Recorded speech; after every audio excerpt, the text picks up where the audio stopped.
నమస్తే, welcome to టీసెట్ Rythu Mitra వ్యవసాయం కార్యక్రమానికి స్వాగతం. భూమి సారవంతంగా ఉంటేనే రైతు తనకు చెందినటువంటి పంటల్ని కానీ లేదా ఎరువుల యాజమాన్యానికి సంబంధించి కానీ చక్కగా చేసుకోగలుగుతాడు, మంచి పంటనైతే తీయగలుగుతాడు. అయితే ఈ వానాకాలానికి సంబంధించి ఈ భూసారం అభివృద్ధి చేయాలంటే చేయాల్సినటువంటివి ఏంటి, అదేవిధంగా ఎరువుల యాజమాన్యం ఏ విధంగా చేస్తే బాగుంటుంది, అధిక దిగుబడి పొందాలంటే ఎలాంటి మార్గాలు పాటించాలి, ఇలాంటి అనేక విషయాలకు సంబంధించి మనం మాట్లాడుకుందాం. మనతో పాటు ఉన్నారు సైంటిస్ట్ డాక్టర్ ఎస్ సాయినాథ్ గారు. సార్ నమస్తే. నమస్తే, వెల్కమ్ టు స్టూడియో అండి. సార్ ఫస్ట్ మనం భూసార అభివృద్ధికి గురించి మాట్లాడుకునే ముందు మన రాష్ట్రం విషయానికి వస్తే అసలు ఎన్ని రకాల నేలలు ఉన్నాయి, ఆ నేల లక్షణాలు ఏంటి అంటే ఏం చెప్తారు? మన తెలంగాణ రాష్ట్రంలో మనకు 56% ఎర్ర నేలలు, 24% నల్లరేగడి నేలలు, 10% ఒండ్రు మట్టి నేలలు, మరి 7% బొంతరాతి నేలలు. ఈ బొంతరాతి నేలలు మనం జహీరాబాద్ ఆ ఏరియాలో గమనించవచ్చు. ఇంకా మిగిలిన 3% ఇతర నేలలు ఉన్నాయి. ఈ యొక్క నేలల యొక్క రకాలను బట్టి మనం వాటిలో పోషకాలు మరియు నీటిని పట్టించుకోవడం కూడా మారుతుంది. ఇప్పుడు మనం నల్లరేగడి నేల చూసుకున్నట్లయితే ఇందులో పోషకాల లభ్యత ఎక్కువ ఉంటుంది, నీటిని పట్టించుకునే గుణం కూడా అధికంగా ఉంటుంది, కాబట్టి అధికంగా దిగుబడి పొందవచ్చు. అదేవిధంగా ఎర్ర నేలలు, ఈ ఎర్ర నేలల్లో పోషకాల లభ్యత కాస్త తక్కువగా ఉంటుంది మరియు నీటిని పట్టించుకుని కూడా తక్కువగా ఉంటుంది, కాబట్టి కొద్దిగా దిగుబడి తక్కువ వచ్చే అవకాశం ఉంటుంది. కాబట్టి మనం నత్రజని ఎరువులను దఫాలుగా వేసుకోవాలి, అలాగా 3 నుంచి 4 దఫాలుగా సమపాలలో వేసుకోవాలి. అదేవిధంగా ఒండ్రు మట్టి నేలలో పోషకాల లభ్యత మరియు నీటిని పట్టించుకుని కూడా బాగుంటుంది, కాబట్టి దిగుబడులు కూడా అధికంగా పొందవచ్చు ఆ నేలలో. ఓకే, మన తెలంగాణ రాష్ట్రం విషయానికి వస్తే వానాకాలంలో వేసేటువంటి పంటలు ఏంటి, ఎస్పెషల్లీ ఇప్పుడు ఏవి ఏ దశలో ఉన్నాయంటే ఏం చెప్తారు? మన తెలంగాణ రాష్ట్రంలో మనం ఎక్కువ పండించేది వరి తర్వాత మొక్కజొన్న, పత్తి, సోయా చిక్కుడు మరియు కంది, ఈ పంటలు ఎక్కువ వేసుకుంటాం. ఇప్పుడు రైతులు మన వరి అయితే విత్తే దశ నుంచి నారుమడి ప్రిపేర్ చేసే దశలో ఉన్నారు, మరియు పత్తి కూడా ఇతర పంటలన్నీ విత్తే దశ నుంచి మొలకెత్తే దశలో ఉన్నాయి. ఎస్, ఇంకొకటి అసలు పంటల విషయానికి వస్తే ఎరువుల్ని ఎందుకు వాడాలంటారు, ఏంటి రీజన్? మనకు మొక్కకు అవసరమయ్యే పోషకాలు ఒక 17 వరకు ఉంటాయి. ఈ యొక్క పోషకాలు మనకు చాలా వరకు నేల నుంచే తీసుకుంటాయి, కొన్నిసార్లు గాలి నుంచి, కొన్నిసార్లు నీటి ద్వారా కూడా తీసుకుంటాయి. కానీ ఎక్కువ శాతం మొక్కలు నేల ద్వారా మాత్రమే పోషకాలను తీసుకుంటాయి. ఈ యొక్క పోషకాలు నేలలో లభ్యమయ్యే స్థితిలో ఉంటాయి, లభ్యం కాని స్థితిలో కూడా ఉంటాయి అన్నట్టు. ఈ లభ్యమయ్యే స్థితిలో ఉన్న పోషకాలను మొక్కలు తొందరగా తీసుకోగలుగుతాయి, కానీ లభ్యం కాని స్థితిలో ఉన్నటువంటి పోషకాలను తీసుకోవడానికి కొద్దిగా టైం పడుతుంది. వాటి కోసం మనం ఫాస్ఫరస్ సాల్యుబిలైజింగ్ బ్యాక్టీరియా లాంటివి చేయడం, అటువంటి వేయడం లాంటివి చేసుకోవాలి. ఈ యొక్క మనకి ఇప్పుడు కొత్త వంగడాలు వస్తున్నాయి. ఈ కొత్త వంగడాలు వచ్చినప్పుడు వాటికి ఒక దిగుబడులు కూడా అధికంగా అవసరం. అదేవిధంగా దిగుబడులు అధిక అవసరం ఉన్నప్పుడు పోషకాలు కూడా ఎక్కువ మోతాదులో పంటలకు అవసరం ఉంటుంది. కాబట్టి పైపాటుగా ఎరువులు వేసినట్లయితే మనం కొంత దిగుబడులను పెంచుకోవచ్చు. ఒకవేళ మీరు తక్కువ వేసుకున్నట్లయితే దిగుబడులు కూడా తక్కువ వస్తాయి. అదేవిధంగా ఈ యొక్క ఎరువులను కూడా నత్రజని ఎరువులు లాంటివి మనం అయితే దఫాలుగా వేసుకోవాలి, ఎందుకంటే వీటి యొక్క నత్రజని యొక్క లాసెస్ అనేది ఎక్కువ ఉంటుంది, నేలలో కానీ గాల్లో వెళ్ళిపోవడం, నత్రజని గ్యాస్గా వెళ్ళిపోతుంది. కాబట్టి మన యొక్క నత్రజని ఎరువులను దఫాలుగా వేసుకోవాలా, భాస్వరం ఎరువులను ఆఖరి దిక్కులు లాంటివి వేసుకోవాలా. ఖచ్చితంగా ఎరువులను వేసుకున్నట్లయితే మనం లాభాలను పొందవచ్చు. ఓకే సాయి గారు, ఇంకొక విషయం ఏంటంటే ఇప్పుడు ఎరువుల వాడకానికి సంబంధించి పూర్వం రోజుల్లో అంటే కొంచెం సేంద్రియ ఎరువులు ఎక్కువగా వాడేవారు, ఇప్పుడు రసాయన ఎరువులు వాడుతున్నారు కదా. అంటే మీరు క్షేత్రస్థాయిలో ఉంటారు కాబట్టి చెప్పండి, ఎలా ఉంది డిఫరెన్స్ పూర్వకాలం సేంద్రియ అంటే ఎరువుల వాడకానికి ఇప్పటికీ ఎంత మోతాదు ఏంటి? పూర్వకాలం ఎరువుల యాజమాన్యానికి ప్రస్తుత కాల యాజమాన్యానికి అంటే ఇప్పుడు ఆధునిక సేద్యం, ఈ యొక్క 2 యాజమాన్యానికి కొద్దిగా చాలా తేడా ఉందన్నట్టు. పూర్వకాలంలో రైతులు తమ యొక్క కుటుంబం కోసం, దాని చుట్టుపక్కల ఉన్న వ్యవసాయం కుటుంబం కోసం మాత్రమే పండించేవాడు, ఆహారాన్ని కూడా కుటుంబానికి అవసరమైపోతుంది. కానీ ఇప్పుడు పెరుగుతున్న జనాభాకు ఈ యొక్క సరిపోవడం లేదు, ఎందుకంటే దిగుబడులు కూడా తక్కువ ఉంటాయి. ఆ పూర్వకాలంలో ఉన్న దిగుబడులు కూడా చాలా తక్కువ ఉంటాయి, కాబట్టి సరిపోయేది కాదు. తర్వాత మనకు హరిత విప్లవం తర్వాత నూతన వంగడాలు రావడం జరిగింది. ఈ యొక్క వంగడాల కోసం రసాయన ఎరువులను మరియు క్రిమి సంహారక మందులను అధికంగా వాడడం జరుగుతుంది. ఇలా వాడడం వల్ల ఏమవుతుందంటే నేల కాలుష్యం, నీరు కాలుష్యం, గాలి కాలుష్యం కూడా జరుగుతుంది. కాబట్టి మనం ఈ యొక్క రసాయన ఎరువులు కానీ ఏదైనా మితంగా ఎంత కావాలో అంతే వాడాలి, సమపాలలో వాడాలా, తగిన మోతాదులో వాడాలి. ఎక్కువ మోతాదులో వాడితే ఏమిటే నేల కాలుష్యం జరుగుతుంది, నీరు కాలుష్యం. భవిష్యత్ తరాలకు మనం మంచి నేలను కానీ మంచి గాలిని కానీ అందించాలంటే మనం కాలుష్యం కాకుండా మంచిగా సారవంతంగా ఉంచి మనం భవిష్యత్ తరాలకు అందించాలి. ఓకే సార్, అంటే మీ సైంటిస్టులు చెప్తుంటారు కదా సమగ్ర ఎరువుల యాజమాన్యాన్ని పాటించాలి అని. అసలు ఈ సమగ్ర ఎరువుల యాజమాన్యం అంటే ఏం చెప్తారు? ఎంత మోతాదు ఏదేది వాడాలి అంటే? సమగ్ర ఎరువుల యాజమాన్యం అంటే మనం రసాయన ఎరువులను, సేంద్రియ ఎరువులను, అదేవిధంగా జీవన ఎరువులు, అదేవిధంగా వ్యవసాయ వ్యర్థాలు వీటన్నిటిని సమపాలలో వేసినట్లయితే మనం దాన్ని సమగ్ర పోషక యాజమాన్యం అంటాం. ఈ యొక్క రసాయన ఎరువులు చూసుకున్నట్లయితే నత్రజని ఎరువులు ఉంటాయి, భాస్వరం ఎరువులు ఉంటాయి, అదేవిధంగా పొటాష్ ఎరువులు ఉంటాయి, కొద్ది మోతాదులో సూక్ష్మ పోషకాలు కూడా వేయడం జరుగుతుంది. అదేవిధంగా సేంద్రియ ఎరువులు అంటే పశువుల పెంట, అదేవిధంగా వర్మీ కంపోస్టు, పచ్చి రొట్టె ఎరువులు వీటిని మనం సేంద్రియ ఎరువులుగా పరిగణించవచ్చు. అదేవిధంగా జీవన ఎరువులు రైజోబియం బ్యాక్టీరియా,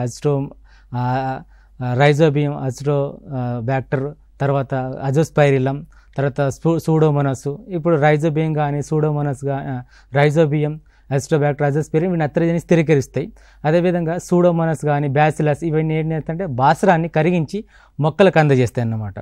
ఈ యొక్క జీవన ఎరువులు వాడడం వల్ల కూడా మనకు లాభదాయకం ఉంటుంది. తర్వాత వ్యవసాయ వ్యర్థాలు మన పంట కోసిన తర్వాత ఒక మొళ్ళు కానీ మేతకు పనికిరాని గడ్డి అంతా అక్కడే వదిలేస్తాం. దాన్ని మనం ఏం చేస్తారు, రైతులు కాల్చివేయడం జరుగుతుంది. అలా కాల్చకుండా మనం దాన్ని నీళ్ళలో కలిగి ఉన్నట్లయితే కూడా నీళ్ళలో ఉన్న పోషకాలు మళ్ళీ రిట్రైవ్ జరగడం జరుగుతుంది. కాబట్టి వీటిని సమపాలలో మనం వ్యవసాయం చేసినట్లయితే మనం కాలుష్యం కాకుండా నేల సారవంతాన్ని పెంచవచ్చు.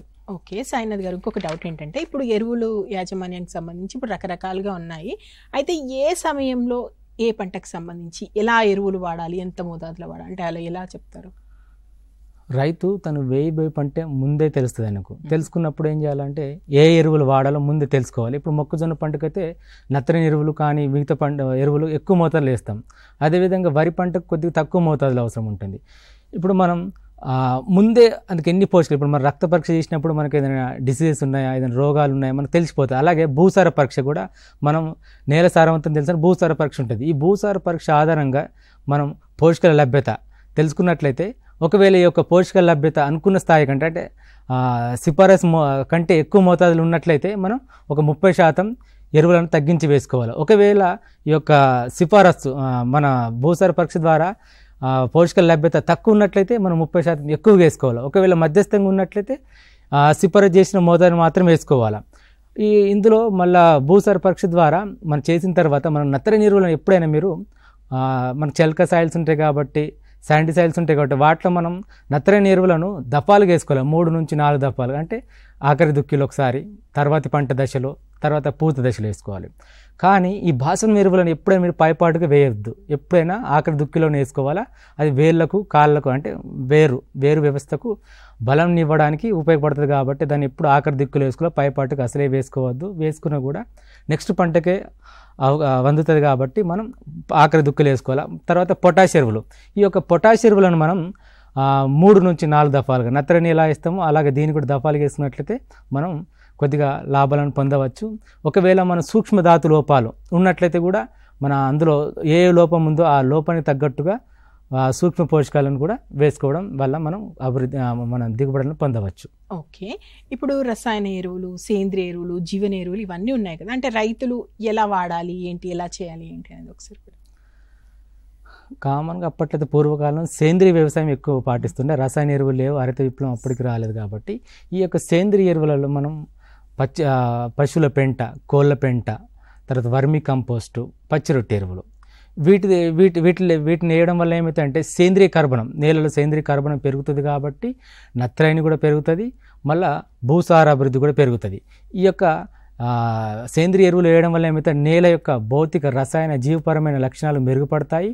నేల యొక్క గుల్లబారి అంటే వానపాముల సంఖ్య కూడా పెరుగుతుంది, సూక్ష్మజీవుల సంఖ్య కూడా పెరుగుతుంది. అదేవిధంగా మనం తర్వాత కొన్నిసార్లు మనం అధిక దిగుబడులు పొందడం కోసం పంట తర్వాత పంట వేయడం వల్ల ఈ యొక్క సేంద్రియ వ్యవసాయం మనకు దిగుబడులు తక్కువ వస్తాయి కాబట్టి ఈ యొక్క రసాయన ఎరువుల ద్వారా అధిక దిగుబడులు పొందవచ్చనే ఉద్దేశంతో రసాయన ఎరువులు ఎక్కువ మోతాదులు వేయడం వల్ల ఏమవుతుందంటే భూ కాలుష్యం అంటే సమపాలలో వేస్తే ఏం ప్రాబ్లం ఉండదు. ఎక్కువ మోతాదులు వేయడం వల్ల ఏమవుతుంది, ఇప్పుడు నత్రజని ఎక్కువ మోతాదులు ఏమిస్తుంది, అది భూమిలో వెళ్ళిపోవడం లేదా నత్రజని గ్యాస్గా నేలలో గాలిలో కలవడం లాంటివి జరుగుతుంది. కాబట్టి మనం తగిన మోతాదులోనే ఎరువులను వేసుకోవాలి. ఈ యొక్క ఎరువులను మనం సమపాలలో మరియు సేంద్రియ ఎరువులతో కలిపి వేసుకున్నట్లయితే కూడా మనం లాభాలను పొందవచ్చు. ఓకే. ఇంకొకటి పంట అయిపోయిన తర్వాత పంట అవశేషాలు ఉంటాయి కదా! అంటే ఈ అవశేషాల్ని ఎరువులుగా కూడా వాడొచ్చు అంటారు కదా! ఎలా ఎరువుల వినియోగానికి సంబంధించి అది ఎలా పనికొస్తది అనేది ఏంటి? చాలామంది రైతులు ఇప్పుడు వర్షాకాలం తర్వాత రబీ యాసంగి పంట వేసేటప్పుడు వాళ్ళకు సమయం ఉండదు. ఆ సమయం ఉండకపోవడం వల్ల ఏం చేస్తారు, హార్వెస్టర్‌తోని కట్ అయిన తర్వాత తీసేసిన తర్వాత మొళ్ళు కానీ అంటే అలాగే ఉండిపోతాయి అన్నట్టు. వాటిని మన వరి పంటను చూసుకున్నట్లయితే అలాగే ఉండిపోతే దాన్ని ఏం చేస్తారు, అగ్గి పెట్టడం జరుగుతుందంటే కాల్చేస్తారు. ఈ కాల్చేయడం వల్ల ఏమవుతుంది, నేలలో ఉండే పై పొరలో ఉండే సూక్ష్మజీవులు అనేవి చనిపోవడం జరుగుతుంది. ఇలా ఈ యొక్క సూక్ష్మజీవులు మన నేల యొక్క భౌతిక రసాయన జీవరసమైన లక్షణాలు మెరుగుపడాలు చేస్తాయి కాబట్టి అవి చనిపోవడం వల్ల ఏమవుతుంది, పోషకాల లభ్యత కూడా తగ్గిపోతుంది. ఇలా మనం కాల్చకుండా దాన్ని నీళ్ళలో కలిదున్నట్లయితే ఆ యొక్క మొక్కలో ఉన్న అంటే ఆ వ్యర్థాలు అంటే వ్యవసాయ వ్యర్థాలు ఉన్న పోషకాలు కూడా నేలలో ఇమిడిపోయి మనకు ఎంతో కొంత లాభాన్ని చేకూర్చవచ్చు. మరి నేల కాలుష్యం కూడా కాదు, గాలి కాలుష్యం కూడా కాదు. కొన్నిసార్లు మనం ఈ యొక్క వ్యవసాయ వ్యర్థాలను కలిదున్నడానికి రోటరీ మల్చర్స్ ఉన్నాయి, తర్వాత స్ప్రెడర్స్ ఉన్నాయి. ఇటువంటి వాటిని మనం నేలను కలిదున్నట్లయితే ఆ యొక్క పోషకాలు నేలను ఇమిడిపోయి మనకు నేల సారం కూడా పెరిగిపోతుంది అన్నట్టు. ఓకే. ఇంకొకటి వచ్చేసి ఇప్పుడు భూసార పరీక్షలు చేయించుకోండి, వాటి ఆధారంగా ఎరువులు వాడండి అని చెప్తుంటారు కదా! అంటే రైతులేమో తమకు తెలిసినట్టుగా తమ భూమి మీద తమకు అవగాహన ఉంది కదా అని వాడుతుంటారు. అలా కాకుండా భూసార పరీక్షలు చేసుకొని వాటి ద్వారా చెప్పినట్టుగా ఒకవేళ ఎరువులు వాడితే ఏంటి ప్రయోజనం దానివల్ల? ఇప్పుడు మనకు రక్త పరీక్ష ఎలా ఉంటో సేమ్ మనుషులకు రక్త పరీక్ష చేసినట్టే భూమి కూడా భూసార పరీక్ష చేసుకోవాలి. ఈ యొక్క భూసార పరీక్ష చేసుకున్నట్లయితే మనం నేలలో మనకు ఏ పోషకాలు ఎక్కువ ఉన్నాయో తక్కువ ఉన్నాయో తెలిసిపోతుంది. ఈ యొక్క నత్రని మనకు ఎక్కువ దప్పాలుగా వేసుకుంటాం అన్నట్టు. ఈ యొక్క భూసార పరీక్ష ద్వారా మనకు ఏ పోషకాలు ఎక్కువ తక్కువ ఉన్నాయో తెలుసుకున్న తర్వాత భూసార పరీక్ష ఆధారిత ఎరువుల సిఫారసు చేసుకోవాలి. ఒకవేళ ఈ పోషకాల లభ్యత ఎక్కువ ఉన్నట్లయితే నేలలో మనం ఏం చేసుకోవాలా, కొద్దిగా 30% ఎరువులను తగ్గించుకోవాలా. ఒకవేళ పోషకాల లభ్యత చాలా తక్కువ ఉందనుకోండి 30% పెంచుకోవాలా. మధ్యస్థంగా ఉందనుకుంటే పోషకాల లభ్యత మనకు సిఫారసు ఎంత అనుకుంటే అంత మాత్రం కంపల్సరీ వేసుకోవాలి. అసలు వేసుకోకుండా అయితే ఉండకూడదు.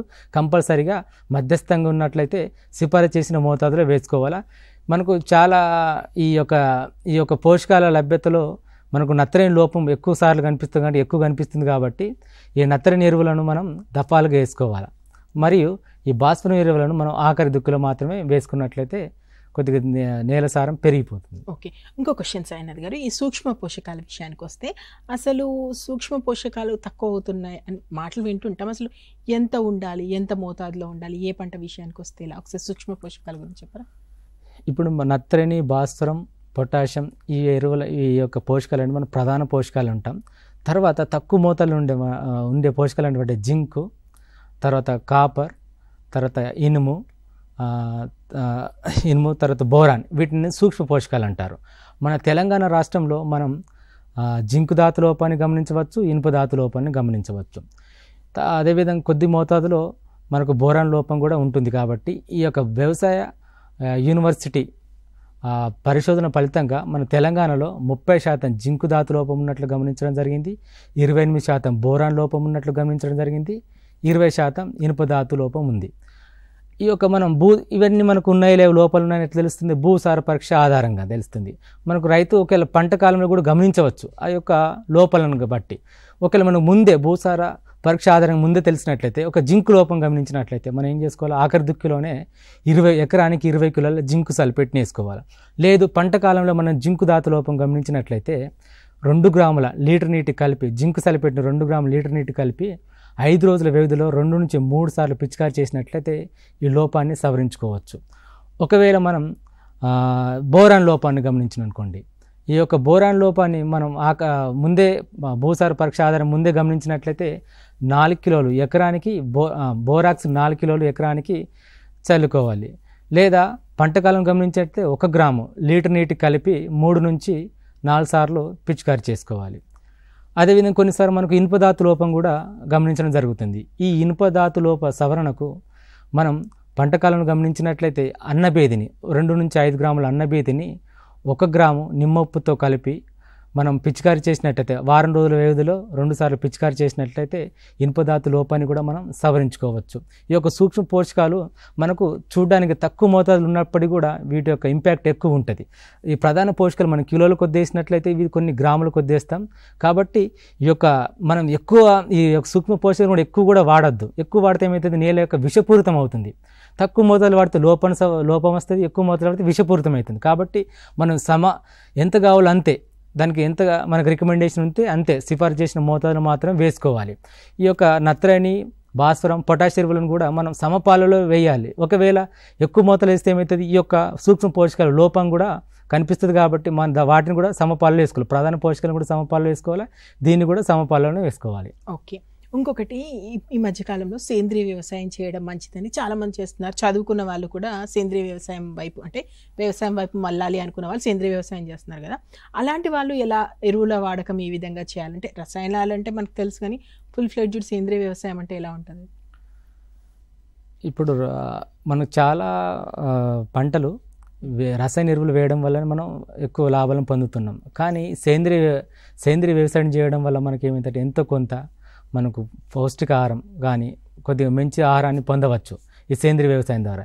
ఈ యొక్క సేంద్రియ వ్యవసాయంలో మనకు పశువుల పెంటతో చేసిన పశువుల పెంట కానీ, తర్వాత వ్యవసాయ వ్యర్థాలు నీళ్ళలో కలిగి దున్నడం, లేదా వర్మి కంపోస్ట్ వేయడం, లేదనుకుంటే ఇంకా పచ్చి రొట్టె ఎరువులను కొన్ని రోజులు పెంచేసి ఒక 30 రోజులు 45 రోజులు పెంచిన తర్వాత పూత దశ 50% ఫ్లవరింగ్ స్టేజ్లో మనం నీళ్ళ కలిదున్నట్లయితే కూడా మనకు సేంద్రియ కర్బనం నీళ్ళలో పెరుగుతుంది. ఈ యొక్క సేంద్రియ వ్యవసాయం చేయడం వల్ల ఏమవుతుందంటే నేల యొక్క భౌతిక, రసాయన లక్షణాలు మెరుగుపడతాయి. అదేవిధంగా నేల గుర్లబారి సూక్ష్మజీవుల సంఖ్య పెరుగుతుంది. అదేవిధంగా నేలలో లభ్యం కాని పోషకాలు కూడా లభ్యమయ్యే స్థితిలో వస్తాయి.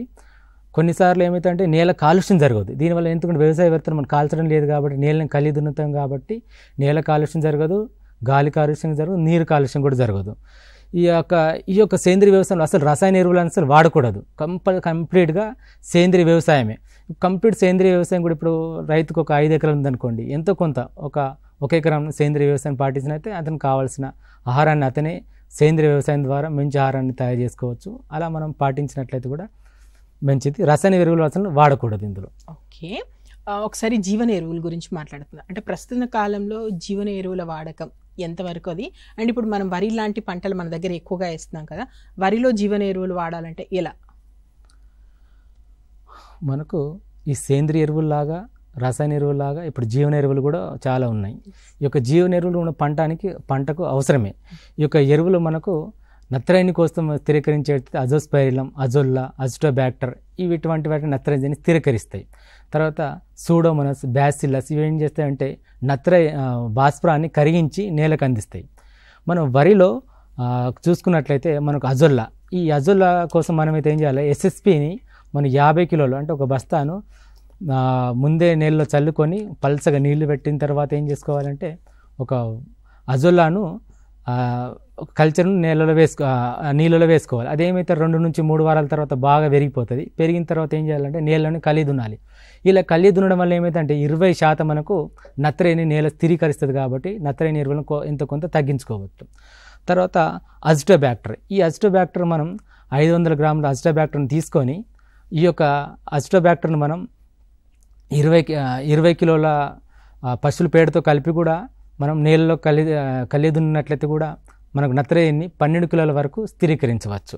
తర్వాత నారు ముంచే పద్ధతి అంటే అజోస్పైరిలం, ఈ అజోస్పైరిలం 770 లీటర్ల నీళ్ళలో మనం ఒక 500 ml అజోస్పైరిలం కల్చర్ను వేసుకొని తర్వాత వరి యొక్క వేళ్లను మన అందులో ముంచి ఒక 10 నిమిషాలు ఉంచి తర్వాత ముంచి బయటకు ఉంచినట్లయితే అది నత్రజని తర్వాత స్థిరీకరిస్తుంది. కాబట్టి మనం నత్రజనిని ఎంతో కొంత ఎరువుల రూపంలో వేయకుండా మనం తగ్గించుకోవచ్చు.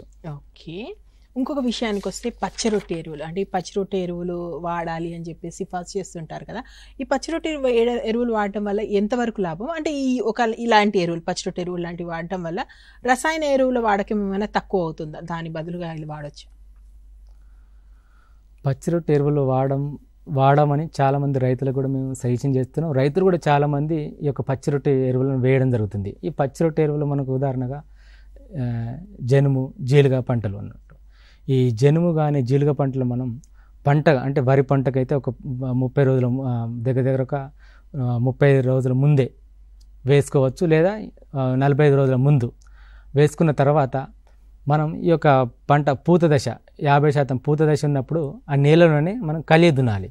ఇలా కలియ దున్నట్లయితే ఇవి ఆల్రెడీ ఈ యొక్క నత్రజని స్థిరీకరిస్తాయి. ఇందులో రైజోబియం బ్యాక్టీరియా లాంటివి ఉంటుంది కాబట్టి అవి నత్రజని స్థిరీకరిస్తాయి. మనకు 50 కిలోల వరకు నత్రజని స్థిరీకరిస్తాయి. అంటే మనం 3 బస్తాలు అనుకున్నప్పుడు 2 బస్తాలు వేస్తే సరిపోతున్నట్టు. నత్రజని ఇంకా అధిక మోతాదు యూరియా రూపంలో మనం వేయాల్సిన అవసరం లేదు. ఎందుకంటే దీన్ని ఇలా చేయడం వల్ల ఏమైతే రైతు యొక్క రసాయన ఎరువుల ఖర్చు తగ్గుతుంది. అదేవిధంగా మనం నత్రజని నేల నుంచే స్థిరీకరిస్తున్నాం కాబట్టి భూసార అభివృద్ధి కూడా తోడ్పడుతుంది.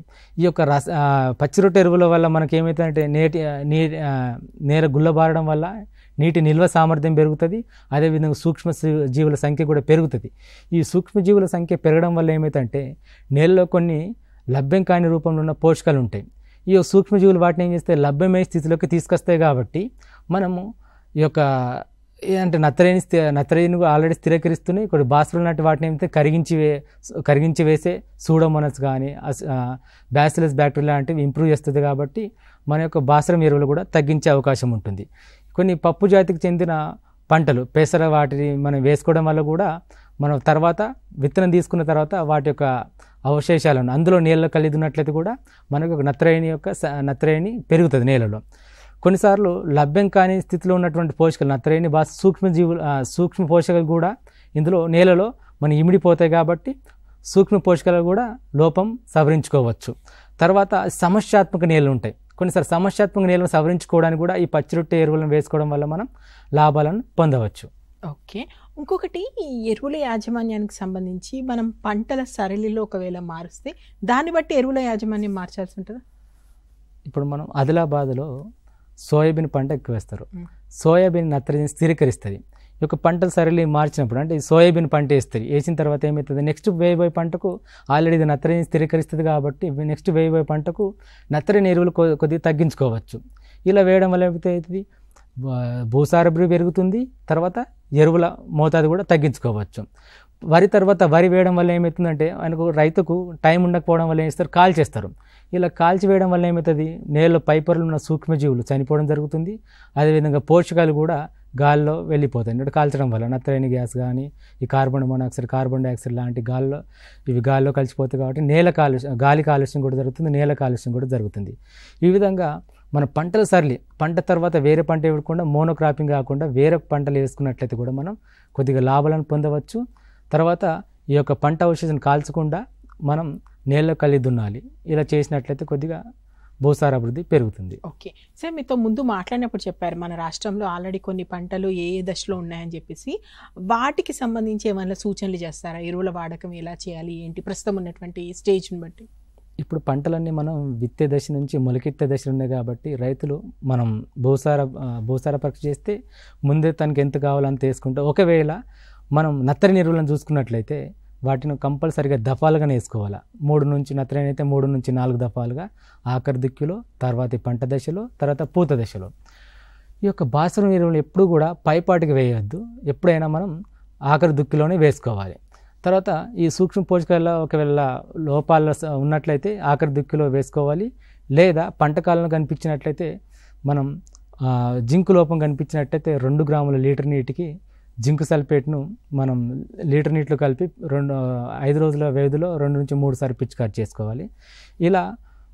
ఇలా చేయడం వల్ల ఏమవుతుందంటే ఎప్పుడైనా మీరు ఒకటి గుర్తుంచుకోవాల్సింది ఏంటంటే భాస్వరం ఎరువులను పైపాటుగా అసలు వేయద్దు. ఎప్పుడైనా ఆఖరి దిక్కులో వేసుకోవాలి. నత్రజని ఎరువులను దఫాలుగా వేసుకోవాలి. అదేవిధంగా పొటాషియం ఎరువులను కూడా దఫాలుగా వేసుకోవాలి. ఒకవేళ ఎక్కడెక్కడ నీళ్లు ఏమైనా నిలిచి ఉంటే, ఇప్పుడు బాగా వర్షాలు పడతాయి కాబట్టి నీళ్లు నిలిచి ఉన్నట్లయితే వాటిని కాలువల ద్వారా బయటకు తొలగించి వేయాలి. కొద్దిగా నేల ఆరే విధంగా చూడాలి. అట్లా చేసుకున్నట్లయితే కొద్దిగా లాభాలను పొందవచ్చు. పంట కూడా కొద్దిగా బాగా పెరుగుతుంది. సార్, మనం ఇంతకుముందు మాట్లాడుకున్నప్పుడు వరి పంటకు సంబంధించి ఒకసారి వానాకాలంలో వరికి ఎరువుల యాజమాన్యం అంటే ఎలా చేయాలి అని చెప్తారు? ఈ యొక్క వానాకాలం వరిలో మనం ప్రధానంగా వేసే ఎరువులైతే వరిలో నత్రజని కోసం యూరియా, భాస్వరం కోసం అయితే ఎక్కువ మంది డిఏపి కానీ ఎస్ఎస్పి కానీ వేస్తుంటారు. ఈ యొక్క పొటాషియం పోషకం కోసం అయితే మ్యూరేట్ ఆఫ్ పొటాషియం.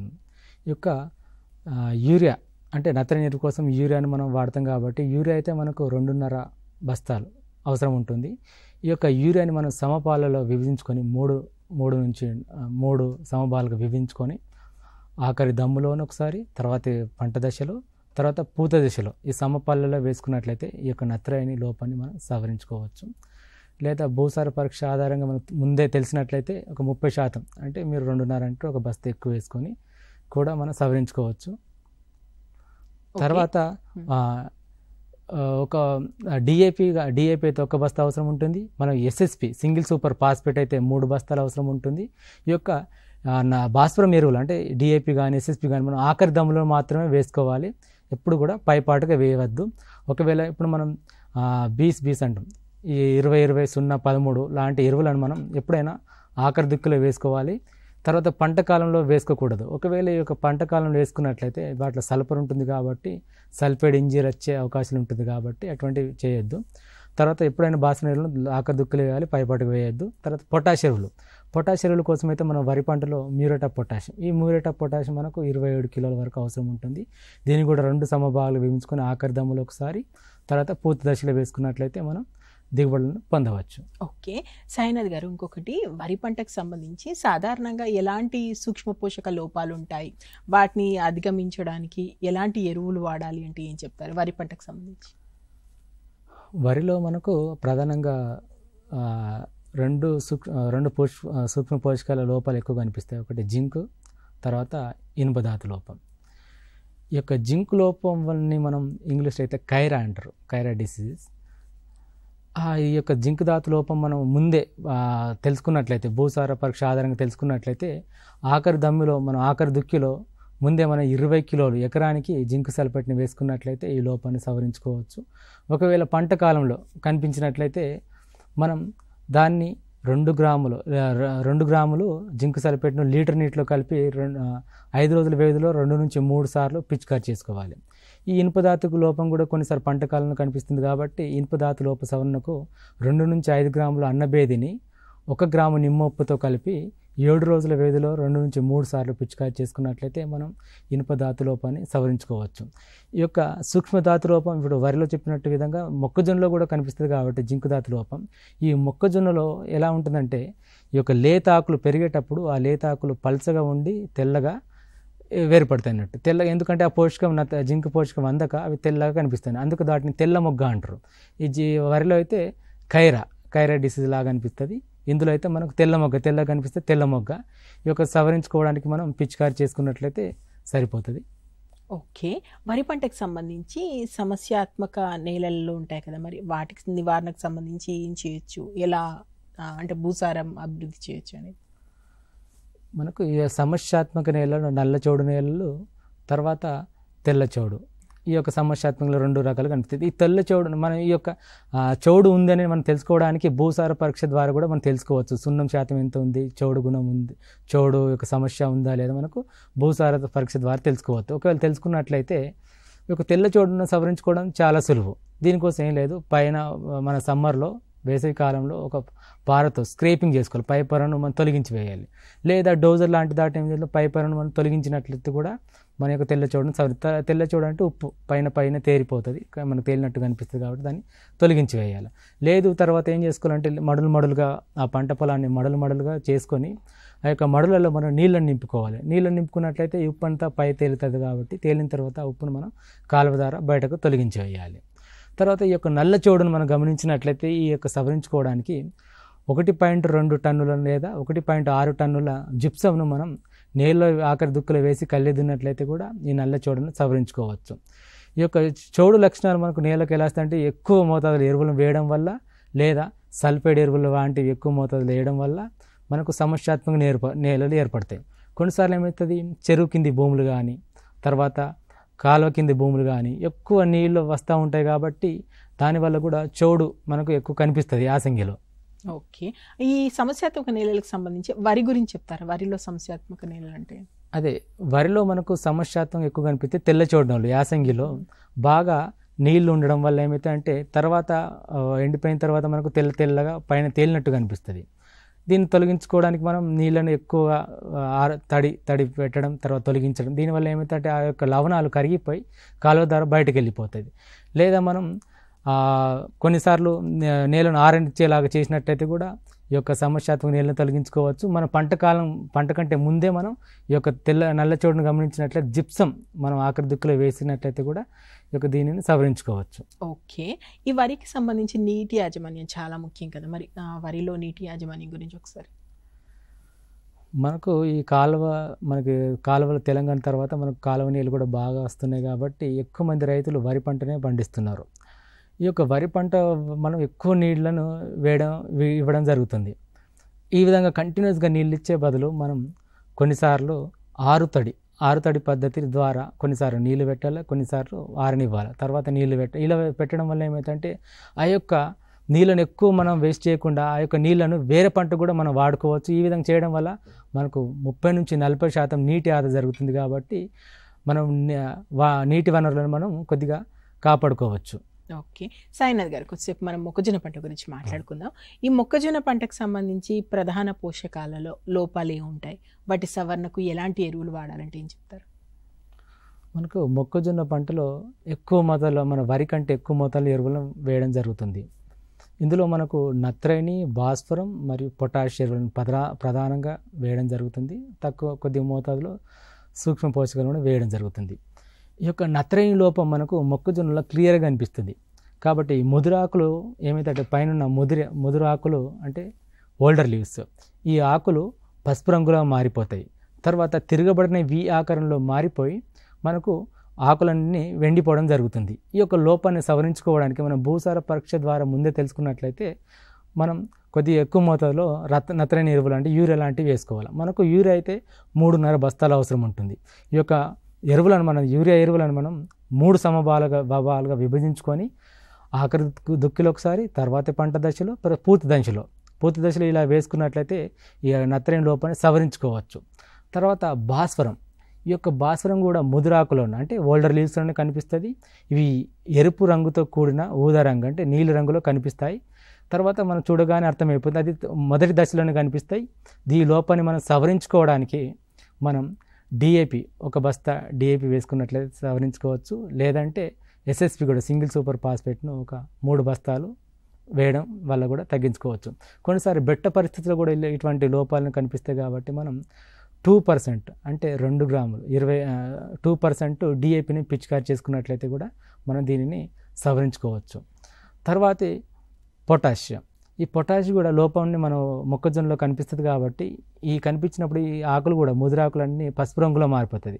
అక్కడైతే మనకు నత్రజని లోపం వల్ల తిరగబడిన వి ఆకారం కనిపిస్తాయి, ఇక్కడ మాత్రం పసుపు రంగులోకి మారిపోతాయి. కాబట్టి దీనికి సవరించుకోవడానికి మనం మ్యూరేట్ ఆఫ్ పొటాషియం మనకు 30 కిలోల అవసరం ఉంటుంది. దీన్ని కూడా 2 సమభాగాలు విభజించుకొని మనం ఆఖరి దిక్కులో ఒకసారి, పూత దశలో ఇలా వేసుకున్నట్లయితే మనం పొటాష్ యొక్క లోపాన్ని కూడా సవరించుకోవచ్చు. ఈ విధంగా నత్రజని ఎరువులను కానీ పొటాష్ ఎరువులను కానీ సమభాగాలుగా దఫాలుగా వేసుకున్నట్లయితే ఈ లోపాన్ని సవరించుకోవచ్చు. మరి భాస్వరం ఎరువులను ఎప్పుడైనా ఆఖరి దిక్కులోనే వేసుకోవాలి. కొన్నిసార్లు మనకు ఈ మొక్కజొన్న పంటలో సూక్ష్మధాతు లోపం కనిపిస్తుంది. అది సూక్ష్మధాతు లోపం అయినటువంటి జింక్. ఈ జింక్ మనకు తెల్ల మొగ్గ మనకు ఏమైతే లేత ఆకులు ఉన్నప్పుడు ఏమైతే పైన లేత ఆకులు వాటికి ఒక జింకు లోపం ఉన్నప్పుడు ఏమైతే తెల్లగా మారిపోతాయి. అందుకే దాన్ని తెల్ల మొగ్గ అంటారు. తెల్లగా కనిపిస్తుంది కాబట్టి వాటిని సవరించుకోవడానికి పంట కాలంలో మనం ముందే 2 గ్రాముల జింక్ సల్ఫేట్ను లీటర్ నీటితో కలిపి మనం పిచికారి చేసుకున్నట్లయితే ఈ లోపాన్ని సవరించుకోవచ్చు. సార్, మనం మొక్కజొన్న పంట గురించి మాట్లాడుకుంటున్నాం కాబట్టి మొక్కజొన్నలో ఏ ఎరువులు ఎంత మోతాదులో ఎలా వాడాలి అనేది ఒకసారి చెప్తారా? ఇంతకుముందు చెప్పిన విధంగానే మనకు నత్రజని కోసం అయితే యూరియా మనం 3.5 బస్తాలు 3 సమభాగాలు విభజించుకొని వేసుకోవాలి. ఈ యొక్క తర్వాత మనకు పొటాష్, భాస్వరం అయితే భాస్వరం కోసం మనం డిఏపిని కానీ సింగిల్ సూపర్ ఫాస్ఫేట్ను వేయడం జరుగుతుంది. ఈ యొక్క డిఏపి అయితే 1 బస్తా అవసరం ఉంటుంది. సింగిల్ సూపర్ ఫాస్ఫేట్ అయితే 3 బస్తాలుగా ఒకే ఆఖరి దిక్కులో వేసుకోవాలి. ఈ యొక్క పొటాష్ ఎరువులకైతే మ్యూరేట్ ఆఫ్ పొటాష్, ఇది 30 కిలో అవసరం ఉంటుంది. ఇది 2 సమభాగాలు విభజించుకొని ఆఖరి దిక్కులో ఒకసారి, పూత దశలో వేసుకోవాలి. కొన్నిసార్లు మనం సూక్ష్మధాతు లోపం జింకు ధాతు లోపం కనిపిస్తుంది. లేదా ఆల్రెడీ జింకు ధాతు లోపం ఆల్రెడీ చెప్పిన విధంగా వేసుకోండి. లేదంటే బోరాన్ ధాతు లోపం కూడా కొన్నిసార్లు కనిపించడం జరుగుతుంది. కాబట్టి ఈ బోరాన్ ధాతు లోపాన్ని సవరించుకోవడానికి మనం 1 గ్రాము బోరాక్స్ను లీటర్ నీటిలో కలిపి వారం రోజుల వ్యవధిలో 2 నుంచి 3 సార్లు పిచికారి చేసుకున్నట్లయితే ఈ లోపాన్ని సవరించుకోవచ్చు. ఓకే, మొక్కజొన్న పంటకు సంబంధించి నీటి యాజమాన్యం గురించి కూడా చెప్పండి, ఎలా వాడాలి ఎంత? మనకు వరి పంటలాగా ఈ మొక్కజొన్న పంటలు చాలామంది వర్ష ఆధారంగా వేయడం జరుగుతుంది. కొంతమంది నీళ్లను లైఫ్ సేవింగ్ ఇరిగేషన్ అంటున్నట్టు అవసరం ఉన్నప్పుడు కొన్నిసార్లు ఇరిగేషన్ ఇవ్వడం జరుగుతుంది. ఈ యొక్క మొక్కజొన్న పంటలో అధికంగా నీళ్ళను పెట్టడం వల్ల ఏమవుతుంది, కొన్నిసార్లు నత్రజని ఎరువు లాంటివి కొట్టుకొని పోవడం జరుగుతుంది. కాబట్టి ఎంత కావాలో అంతే నీళ్ళను ఉంచినట్లయితే, ఎంత తేమ కావాలో అంతే ఉంచాలి, ఎక్కువ మోతాదులో నీళ్ళని ఇవ్వకూడదు. తర్వాత మనం ఈ యొక్క నీళ్ళను ఆదా చేసినట్లయితే వేరే పంట కూడా మనం వాడుకోవచ్చు. ఓకే, ఇప్పుడు ప్రస్తుతము వర్షాకాలం కాబట్టి ఒక్కొక్కసారి అధికంగా వర్షాలు పడతాయి. అలాంటి సమయంలో ఏంటంటే మొక్క సరిగ్గా ఎదగదు, ఇబ్బంది పడుతుంటారు. కాబట్టి ఆ సమయంలో ఏమైనా ఎరువుల వాడకం ద్వారా ఆ మొక్కను మంచిగా ఎదిగేలా చేయొచ్చా? ఇప్పుడు మనకు చాలా వర్షం పడే సూచనలు ఉన్నాయి కాబట్టి ఎక్కువ వర్షాలు పడడం వల్ల మొక్కలు సరిగా పెరగవు. బాగా వర్షాలు పడ్డప్పుడు ఏం చేసుకోవాలంటే వరి పంటలో కానీ ఏ పంటకైనా కూడా కాలువల ద్వారా నీటిని తొలగించుకోవాలి. మొదటగా నేలను ఆరనిచ్చే విధంగా చేయాలి. ఇలా చేయడం వల్ల ఏమైతే నేలకు ఊపిరాడుతుంది, అంటే గాలి ఆడుతుంది అన్నట్టు. ఈ గాలి ఆడడం వల్ల ఏమవుతుంది, కొత్త మోతాదులో వేరు వ్యవస్థకు గాలి అందడం వల్ల ఏపుగా పెరుగుతుంది. తర్వాత మనం ఈ యొక్క వరి పంటలో కానీ వరి పంటలు చూసుకున్నట్లయితే మనం ఎక్కువ, ఎందుకంటే పోషకాలు లాస్ అవుతూ ఉంటాయి కాబట్టి ఎక్కువ వర్షాల వల్ల మనం కాలువ దారి ఇచ్చేస్తాం కాబట్టి కొద్దిగా అదనంగా 20 కిలోల యూరియాను 10 కిలోల మ్యూరేట్ ఆఫ్ పొటాష్ను అదనంగా వేసుకోవాలి. తర్వాత పత్తి కానీ మొక్కజొన్న పంటలు కూడా నీళ్ళను తొలగించుకోవాలి. తొలగించిన తర్వాత మనకు 19 లాంటి పోషకాన్ని పిచికారి చేసుకోవాలి. ఒకవేళ నత్రజని అయితే 2% మనం పిచికారి చేసుకున్నట్లయితే కొద్ది నత్రజని లోపాన్ని సవరించుకోవచ్చు. కొన్నిసార్లు బెట్ట పరిస్థితుల్లో భాస్వర లోపం కనిపిస్తుంది కాబట్టి 2% మనకు డిఏపిని పిచికారి చేసుకున్నట్లయితే కూడా మన భాస్వర లోపాన్ని సవరించుకోవచ్చు. ఈ విధంగా కాలువ ద్వారా నీటిని తొలగించుకోవడం లేదా అవసరాన్ని బట్టి మనం పిచికారి చేసుకోవడం వల్ల సూక్ష్మధాతు లోపాన్ని కానీ, మిగతా యూరియా కానీ, మ్యూరేట్ ఆఫ్ పొటాషియం కానీ, తర్వాత డిఏపిని పిచికారి చేసుకున్నట్లయితే ప్రధాన పోషకాల లోపాన్ని సవరించుకోవచ్చు. అదేవిధంగా సూక్ష్మధాతు లోపాన్ని కూడా సవరించుకోవచ్చు. కంపల్సరిగా నీళ్ళను ఆరే విధంగా చూసుకోవాలి. తర్వాత మనం నీళ్ళను కంపల్సరిగా తొలగించుకోవాలి. ఓకే, ఒకసారి కంది పంట గురించి మాట్లాడుకుంటే కందిలో నీటి యాజమాన్యం ఏ విధంగా చేయాలి, స్పెషల్లీ వానాకాలం సంబంధించి? మన తెలంగాణలో మనకు కంది పంట వర్షాధారంగానే మాత్రం సాగు చేస్తున్నాం కాబట్టి కొంతమంది రైతులు వర్షాధారంగానే పండిస్తారు. కానీ అప్పుడప్పుడు మనం లైఫ్ సేవింగ్ ఇరిగేషన్ లాంటివి ఇచ్చుకోవడం, అంటే అవసరాన్ని బట్టి నీళ్ళని ఇచ్చుకోవాలి. స్ప్రింక్లర్ కానీ డ్రిప్ ఇరిగేషన్ ద్వారా కూడా మనం డ్రిప్ ఇరిగేషన్ ద్వారా అయితే కొద్దిగా ఆదా చేసుకోవచ్చు. స్ప్రింక్లర్ లాంటివి కొద్దిగా మొక్క చిన్న దశలో మనం వాడుకోవచ్చు. ఈ విధంగా మనం ఎక్కువ మనం వర్షాధారంగా చేస్తాం. ఒక యాసంగి పంటకు అవసరమైనప్పుడు కొన్ని షార్ట్ డ్యూరేషన్ కంది పంటలు ఉంటాయి కాబట్టి వాటికి మనం స్ప్రింక్లర్ లాంటివి డ్రిప్ ఇరిగేషన్ లాంటివి వాడుకోవచ్చు. ఓకే, పత్తి గురించి చెప్పండి. అంటే పత్తి పంటకు సంబంధించి ఎరువులని ఏ ఎరువు ఏ దశలో వాడాలి, ఎలా చేయాలంటే ఎరువుల యాజమాన్యం పత్తి పంటలో? మనకు పత్తి పంటలో మొదటగా మనం సేంద్రియ ఎరువులను కొద్దిగా వేసుకోవాల్సి వస్తుంది. అందులో పశువుల పెంట, సేంద్రియ ఎరువులను పశువుల పెంట 4 టన్నులు మనం ఎకరానికి వేసుకున్నట్లయితే కొద్దిగా సేంద్రియ కర్బన్ నీళ్ళలో పెరుగుతుంది. అదేవిధంగా మనకు నత్రజని ఎరువుల కోసమైతే యూరియాను, తర్వాత పొటాష్ ఎరువుల కోసమైతే మ్యూరేట్ ఆఫ్ పొటాషియం. ఈ నత్రజని ఎరువుల కోసం యూరియాను 2.5 బస్తాలు, మ్యూరేట్ ఆఫ్ పొటాషియం 1 బస్తా. వీటిని మనం 4 సమభాగాలు విభజించుకొని 20 రోజులకు ఒకసారి, 40 రోజులకు ఒకసారి, 60 రోజులకు ఒకసారి, 80 రోజులకు ఒకసారి 4 సమభాగాలు విభజించుకొని మనం పైపాటుగా వేసుకోవాలి. తర్వాత మనకు 1 బస్తా డిఏపి కానీ 2.5 బస్తాల ఎస్ఎస్పి కానీ అవసరం ఉంటుంది. కాబట్టి వీటిని మన పత్తి పంటలో ఆఖరి దిక్కులో మాత్రం వేసుకోవాలి, పైపాటుగా అసలే వేయకూడదు. ఇలా వేసుకున్నట్లయితే మనం సమపాలలో వేసుకోవాలి. తర్వాత పంటకు ఎప్పుడు అవసరమైతే, అంటే 20 రోజులకు, 40 రోజులకు, తర్వాత 60 రోజులకు, 80 రోజులకు. ఎందుకంటే పంట పెరిగేటప్పుడు ఈ యొక్క నత్రజని లోపాన్ని మనకు కనిపిస్తాయి కాబట్టి, లేదంటే పొటాష్ యొక్క లోపాలు కనిపిస్తాయి కాబట్టి మనం సవరించుకోవడానికి 20 రోజుల ఇంటర్వెల్, అంటే గ్యాప్లో మనం ప్రతిసారి వేసుకున్నట్లయితే మన పత్తి పంట యొక్క దిగుబడి కూడా పెరుగుతుంది, లోపాన్ని కూడా సవరించుకోవచ్చు, భూసారం కూడా పెరుగుతుంది. ఒకటేసారి వేయడం వల్ల ఏమైతే అంటే లాస్ అవ్వడం కానీ, ఇవన్నీ పోషకాలు లాస్ అవ్వడం కానీ, గాల్లో కలిసిపోవడం జరుగుతుంది. కాబట్టి తగిన మోతాదులో ఎంత కావాలో అంతే భూసార పరీక్ష ఆధారం కానీ లేదా సిఫారసు చేసిన మోతాదులో మనం ఈ యొక్క ఎరువులను వాడినైతే పత్తి పంటలు వాడినట్లయితే మనం ఈ లోపాలను సవరించుకోవచ్చు, దిగుబడులను అధికంగా పొందవచ్చు. ఓకే. ఇంకొకటి ఈ పత్తి పంట విషయానికి వస్తే జింక్ లోపం వల్ల ఇబ్బందులు ఎదుర్కొంటున్నాం అని రైతు మిత్రులు అంటుంటారు. కాబట్టి ఈ జింక్ లోపాన్ని నివారణకి ఏం చేయాలి, ఎలా వాడాలి అనేది? ఈ యొక్క పత్తి పంటలో మనం జింకు లోపాన్ని చూడగానే మనకు అబ్జర్వ్ చేయవచ్చు. ఈనెలన్నీ ఆకుపచ్చగా ఉంటాయి, దాని యొక్క మధ్య భాగం అంతా పసుపు రంగులో మారిపోతుంది అన్నట్టు. అది కూడా లేత ఆకులోనే కనిపిస్తుంది పత్తి పంటలో. ఈ యొక్క లోపాన్ని సవరించుకోవడానికి ఒకవేళ మనం భూసార పరీక్ష ఆధారంగా ముందే తెలుసుకున్నట్లయితే ఎకరానికి 20 కిలోల జింకు సల్ఫేట్ను ఆఖరి దిక్కులో వేసుకోవాలి. లేదా పంట కాలం కనిపించినట్లయితే 2 గ్రాముల లీటర్ నీటికి 2 గ్రాముల జింకు సల్ఫేట్ను మనం 5 రోజుల వ్యవధిలో 2 నుంచి 3 సార్లు పిచికారి చేసినట్లయితే కూడా ఈ జింకు లోపాన్ని పత్తి పంటలో సవరించుకోవచ్చు. ఓకే. మెగ్నీషియం లోపానికి సంబంధించి మెగ్నీషియం లోపాన్ని మరి సవరించుకోవాలి. అవును, మనకు ఈ తెలంగాణలో ఎక్కువ మెగ్నీషియం లోపం పత్తిలో కనిపిస్తుంది. కాబట్టి ఈ యొక్క లోపాన్ని మనం ముందుగానే ఎలా గమనించవచ్చు అంటే ముదురాకు అందులో ఆకుల యొక్క అంచులు అనేటివి ముదిరి ఎండిపోవడం కానీ ఎర్రబడడం కానీ గమనించవచ్చు. చాలాసార్లు రైతులు గమనించి ఉంటారు, ఆకు యొక్క అంచులు అనేటివి ఎర్రగా మారి ఎండిపోవడం జరుగుతుంది. ఈ యొక్క లోపాన్ని సవరించుకోవడానికి మనం మెగ్నీషియం సల్ఫేట్ లీటర్ నీటికి 10 గ్రాముల మెగ్నీషియం సల్ఫేట్ను లీటర్ నీటితో కలిపి వారం రోజుల వ్యవధిలో 2 నుంచి 3 సార్లు పిచికారి చేసినట్లయితే ఈ మెగ్నీషియం లోపాన్ని మనం సవరించుకోవచ్చు. పత్తి పంటలో మనకు ఎక్కువ సార్లు కనిపించే ఈ మెగ్నీషియం లోపాన్ని మనం కంపల్సరీగా పిచికారి చేసుకున్నట్లయితే దీన్ని సవరించుకోవచ్చు. ఓకే. పత్తి పంటకు సంబంధించి నీటి యాజమాన్యం ఏ విధంగా చేయాలంటే ఏం చెప్తారు? వర్షాకాలం పత్తి పంటలో మనం అవసరాన్ని బట్టి మాత్రమే నీళ్ళని తడులను విచ్చుకోవాలి. ఎందుకంటే మనకు పత్తి పంట కూడా ఆదిలాబాద్ ఏరియాలో మనకు వర్షాధారంగానే పెంచడం జరుగుతుంది. కానీ అవసరం ఉన్నప్పుడు మాత్రమే ఎక్కువ మోతాదులో నీళ్ళని ఇవ్వకుండా తగిన మోతాదులోనే అవసరాన్ని బట్టి తేమాన్ని బట్టి కూడా మనం నీళ్ళని ఇచ్చుకోవాలి. ఈ విధంగా నీటిని ఆదా చేసుకొని వేరే పంటను కూడా పండించుకోవచ్చు. ఓకే. ఇంకొకటి భాస్వరం సంగతి వస్తే చాలా ఎక్కువగా ఉందంటారు. దానికి సంబంధించి భాస్వరాన్ని కరిగించే బ్యాక్టీరియా కూడా వాడుతుంటారు కదా, అది వాడడం వల్ల రసాయన ఎరువులు ఎంతవరకు తగ్గించుకోవచ్చు, ఎలా ఉంటుంది?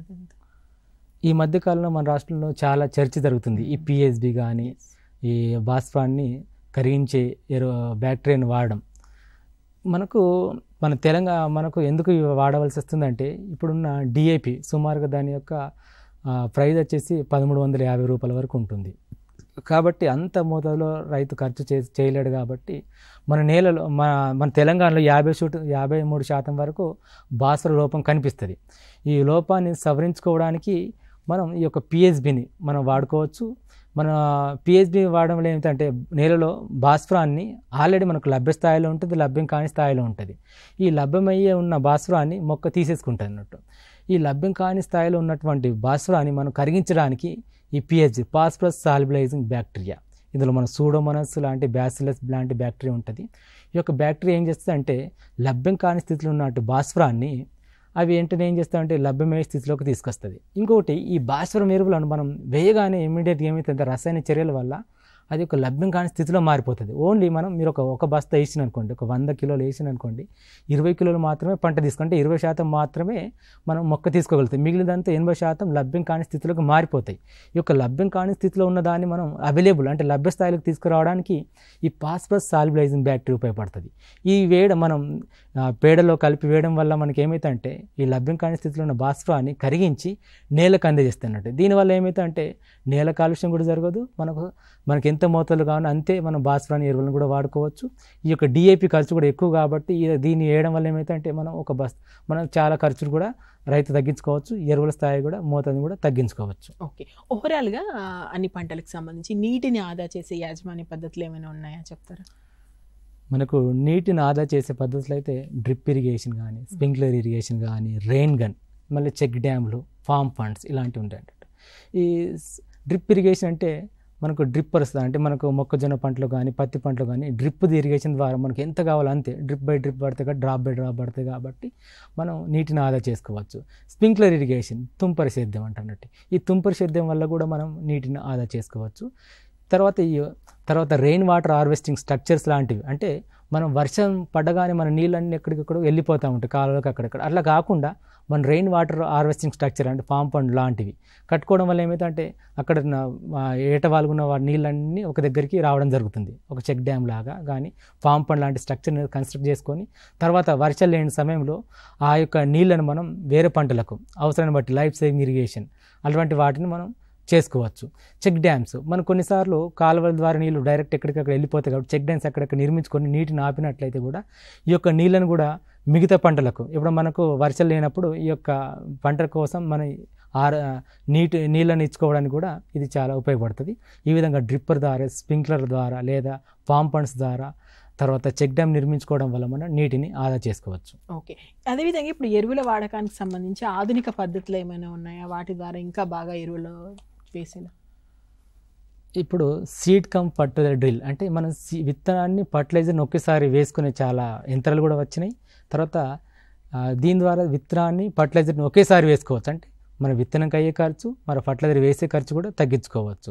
తర్వాత డ్రోన్ స్ప్రేయింగ్, ఇది బాగా ఆధునిక సేద్యంలో ఎక్కువ రైతులు కూడా చాలా ఇంట్రెస్ట్ చూపుతున్నారు. అంటే డ్రోన్ స్ప్రేయింగ్, మన డ్రోన్ స్ప్రేయింగ్ ద్వారా తక్కువ టైంలో కొద్దిగా మనం తొందరగా అయిపోతున్నట్టు ఎక్కడ నడవాల్సిన అవసరం లేదు కానీ డ్రోన్ తోటి పిచికారి చేసుకోవచ్చు. తర్వాత న్యూమాటిక్ ప్లాంటర్ అనేది ఉంది, ఈ యొక్క శక్తిమన్ వాళ్ళది కానీ చాలా కంపెనీ వాళ్ళది ఉన్న న్యూమాటిక్ ప్లాంటర్స్ అని. ఈ న్యూమాటిక్ ప్లాంటర్స్ ద్వారా కూడా మనం ఎంత వరుసలో మనం ఒకటేసారి విత్తనం వేసుకోవచ్చు, ఎరువులను కూడా వేసుకోవచ్చు. ఈ విధంగా తక్కువ సమయంలో ఎక్కువ ఎరువులను వాడుకోవచ్చు, సమపాలలో వాడుకోవచ్చు. మనం ఎందుకంటే ఎంత మోతాదులో వేసుకొని ఎకరానికి ముందే తెలుస్తుంది కాబట్టి అంతే దాంట్లో వేసుకొని విత్తనం కానీ ఎరువులను కానీ వేసుకొని మనం ఆధునిక సేద్యంలో కొద్దిగా ఖర్చును తగ్గించుకోవచ్చు. తర్వాత నేల కాలుష్యం కాకుండా కూడా తగ్గించుకోవచ్చు. అయితే సాయినాథ్ గారు, ఇంకొక విషయం అంటే ఈ ఆధునిక వ్యవసాయం వల్లనే నేల కాలుష్యం అవుతుంది అంటారు కదా, అంటే మరి నేల కాలుష్యం నుంచి బయటపడడానికి ఎరువుల యాజమాన్యం ఏదైనా ఉందా నేలను రక్షించుకోవడం? ఇప్పుడు మనం పంట తర్వాత పంట అంటే వానాకాలం పంట తర్వాత యాసంగి పంట వేసేటప్పుడు రైతు కొద్దిగా సమయం ఉండదు.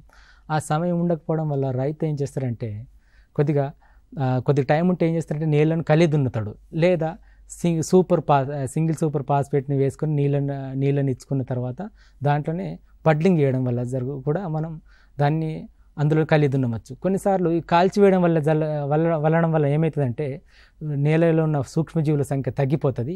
అదేవిధంగా నేల కాలుష్యం జరుగుతుంది, నీటి కాలుష్యం కూడా జరుగుతుంది. అలా చేయకుండా మన యొక్క పనికిరాని యొక్క వ్యవసాయ వ్యర్థాలను మనం అక్కడే నేలలో వేసుకొని మనం ష్రెడ్డర్స్ లాంటివి ఉంటాయి అన్నట్టు, స్లెడ్డర్స్ కానీ మల్చర్స్ కానీ ఏమేం చేస్తారు చిన్న చిన్న ముక్కలుగా మార్చి ఆ నీళ్ళను కలిపేస్తున్నట్టు. ఇలా కలిపేసిన తర్వాత మనం కొద్దిగా నీటి పదను అంటే నీళ్ళని ఇచ్చుకొని తర్వాత మనం అతను మురుగనిచ్చినట్లయితే కూడా ఆ యొక్క పంటలో ఉన్న పోషకాలు అంటే పంటల వ్యవసాయ వ్యర్థాలు ఉన్న పోషకాలన్నీ కూడా నేలకు అందిస్తాయి. ఈ విధంగా చేయడం వల్ల పోషకాల కొద్దిగా మనం ఈ పోషకాలు అంతే కాబట్టి మనం అదనంగా ఎరువులను వాడడం అవసరం లేదు. తర్వాత ఎరువుల ఖర్చు కూడా తగ్గుతుంది, తర్వాత నేల కాలుష్యం కూడా కాకుండా చూసుకోవచ్చు. ఓకే, ఇంకొక క్వశ్చన్ ఏంటంటే అన్ని పోషకాలు ఒక రకమైనటువంటి అక్కడ ఒక విధమైనటువంటి ఎరువుల్లో లభించే అవకాశం ఉందా? లేదు. ఇప్పుడు మన నత్రజని ఎరువులను మనం యూరియా నుంచి మాత్రమే పొందవచ్చు. కొన్నిసార్లు బీఎస్పీస్ అంటే 20-20-0-13 అక్కడ నుంచి పొందవచ్చు. తర్వాత డిఏపిలో మనకు 2 పోషకాలు ఉంటాయి, నత్రజని ఉంటుంది, భాస్వరం ఉంటుంది. అదేవిధంగా మ్యూరేట్ ఆఫ్ పొటాషియంలో పొటాష్ మాత్రమే ఉంటుంది. అంటే మనం ఎరువులను బట్టి పోషకాలను బట్టి ఎరువులు కూడా మారుతాయి కాబట్టి ఒకే విధంగా ఎరువులను మనం వాడుకోరాదు. మనం ముందు తెలుసుకున్న నత్రజని లోపం ఉన్నప్పుడు దానికి ఏ పోషకం అవసరం ఉందంటే నత్రజని అన్నప్పుడు యూరియా అట్లాంటి ఎరువులు మాత్రం వాడుకోవాలి. ఒకవేళ మనం భాస్వరం అవసరం ఉందనుకోండి, భాస్వరం కోసం అయితే డిఏపి కానీ సింగిల్ సూపర్ ఫాస్ఫేట్ 20-20 అలాంటి ఎరువులను వాడుకోవాలా. లేదు మనకు పొటాష్ ఎరువులే అవసరం, పొటాష్ అయితే muriate of potash, sulphate of potash ఇటువంటి ఎరువులను మనం వాడుకోవాలి. వీటితో పాటుగా మనం సేంద్రియ ఎరువులను కూడా వాడుకోవాలి, జీవన ఎరువులు కూడా వాడుకోవాలి. కొన్నిసార్లు ఈ యొక్క వ్యవసాయ వ్యర్థాలను కాల్చివేయకుండా నేలలో కలిగి ఉన్నట్లయితే కూడా మనకు భూసార అభివృద్ధి పెరుగుతుంది. అదేవిధంగా పచ్చి రొట్టె ఎరువులను కంపల్సరిగా ఇప్పుడు చాలామంది రైతులు పండిస్తున్నారు పచ్చి రొట్టె ఎరువులను. ఈ యొక్క పచ్చి రొట్టెలను నీళ్ళలో కలిగి ఉండడం వల్ల మనకు నత్రజని 50% వరకు స్థిరీకరిస్తుంది. కాబట్టి మీరు అనుకున్నట్టుగా 3 బస్తాల యూరియా అవసరమైతే మనకు 2 బస్తాలు మాత్రమే సరిపోతుంది. కాబట్టి మీరు తగిన ఎక్కువ మోతాదులో రసాయన ఎరువులు వాడకుండా ఇటువంటి సేంద్రియ వ్యవసాయం కానీ జీవన ఎరువులను వాడుకోవడం, పచ్చి రొట్టె ఎరువులు వేసుకోవడం, సమపాలెలో రసాయన ఎరువులు వాడడం, ఇలాంటి సమగ్ర పోషక యాజమాన్యం పాటించినట్లయితే కూడా మనం నేల కాలుష్యం కాకుండా చూసుకోవచ్చు. అదేవిధంగా పంట అభివృద్ధి కూడా పెరుగుతుంది, దిగుబడులు కూడా అధికంగా పొందవచ్చు. ఓకే, అదేవిధంగా ఇప్పుడు ఎరువులు వాడుతున్నా దాని యొక్క సామర్థ్యం అంటే అది వినియోగించుకునేటువంటి సామర్థ్యం ఇంకా పెంచుకునేలా ఏమైనా చేయొచ్చా? దానికోసం ఈ సమగ్ర ఎరువుల పోషక యాజమాన్యం ద్వారా మనం నేల యొక్క సారాన్ని పెంచుకోవచ్చు, అదేవిధంగా ఎరువుల యొక్క వినియోగాన్ని పెంచుకోవచ్చు. ఈ యొక్క సమగ్ర ఎరువులలో మనం సేంద్రియ ఎరువులు వేస్తాం, జీవన ఎరువులు వేస్తాం కాబట్టి అదేవిధంగా వ్యవసాయ వ్యర్థాలు కూడా నేలను కలియ దున్నుతాం. ఇలా కలియ దున్నడం వల్ల ఏమైతే అంటే నేల యొక్క భౌతిక రసాయన జీవపరమైన లక్షణాలు మెరుగుపడతాయి. అదేవిధంగా నేల గుల్లబారి చాలా భూసారం పెరుగుతుంది. ఇప్పుడు పాతకాలంలో చూసుకున్నట్లయితే మనం మట్టిని ఇట్లా తవ్వి చూడగానే మనకు వానపాములు కనిపించేవి. కానీ ఇప్పుడు రాను రాను ఆధునిక సేద్యంలో రసాయన ఎరువులను మనం అధికంగా వాడడం వల్ల ఏమిటంటే ఈ యొక్క వానపాముల సంఖ్య, తర్వాత సూక్ష్మజీవుల సంఖ్య కూడా తగ్గిపోతుంది. ఇలా తగ్గిపోవడం వల్ల ఏమిటంటే కానీ మనకు ఎప్పుడు అవసరం ఉన్నప్పుడు మనం ఇన్స్టెంట్గా తొందరగా మనకు ఈల్డ్ పెరగాల అనే ఉద్దేశంతో మన రసాయన ఎరువులు కొద్దిగా ఎక్కువ మొత్తాల్లో వేయడం వల్ల ఏమైతే ఈ సూక్ష్మజీవుల సంఖ్య, నేల సారవంతంతో కూడా తగ్గిపోతుంది.